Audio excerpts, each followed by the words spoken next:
ईसा नबी के लगभग 600 साल बाद अरब की तपती जमीन पर एक ऐसे दौर की शुरुआत हुई जिसने आने वाले सदियों की राजनीति, समाज और धर्म को गहरे प्रभावित किया। उस समय फिलिस्तीन का इलाका रोमन साम्राज्य के पूर्वी हिस्से बाइजेंटाइन साम्राज्य के अधीन था और वहां के लोग अधिकतर ईसाई धर्म का पालन करते थे। उसी दौर में मक्का नगर में 585 ईस्वी में मोहम्मद नाम के एक बच्चे का जन्म हुआ।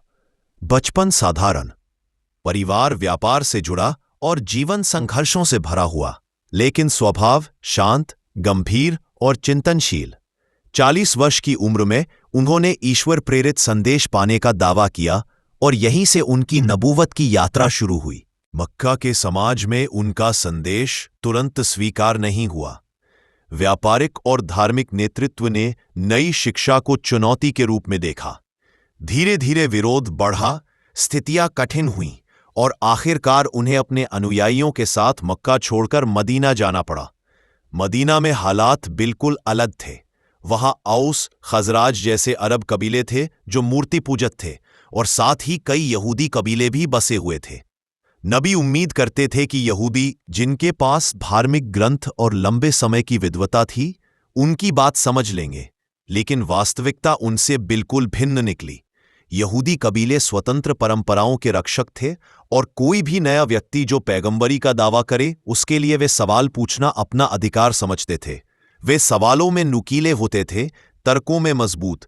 इससे माहौल कई बार तनावपूर्ण हो जाता था। मदीना में नबी को नई चुनौतियां मिलने लगी। कभी धार्मिक बातचीत तनातनी में बदल जाती, कभी किसी कबीले के बीच पुराने राजनीतिक विवाद उभर आते। यहूदी विद्वान कई बार उनसे प्रश्न करते।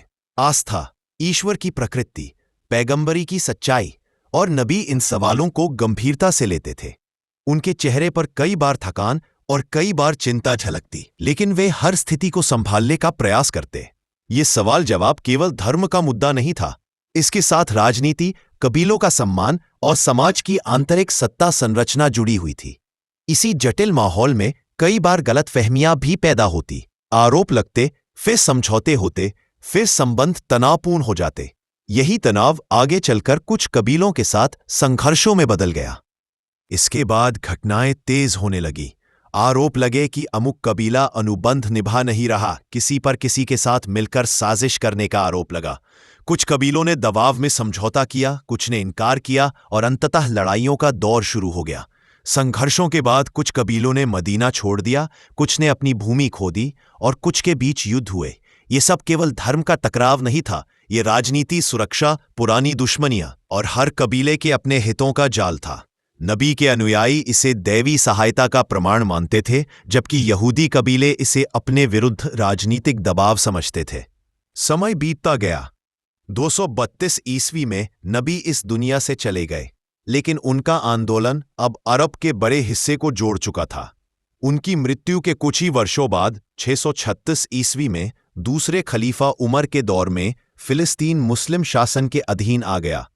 उस समय इसे केवल धार्मिक विस्तार नहीं, बल्कि उस युग की सामान्य राजनीतिक प्रक्रिया, राज्यों का विस्तार, साम्राज्यों का टकराव और सत्ता संघर्ष के रूप में देखा जाता था। इतिहास हमेशा सरल नहीं होता।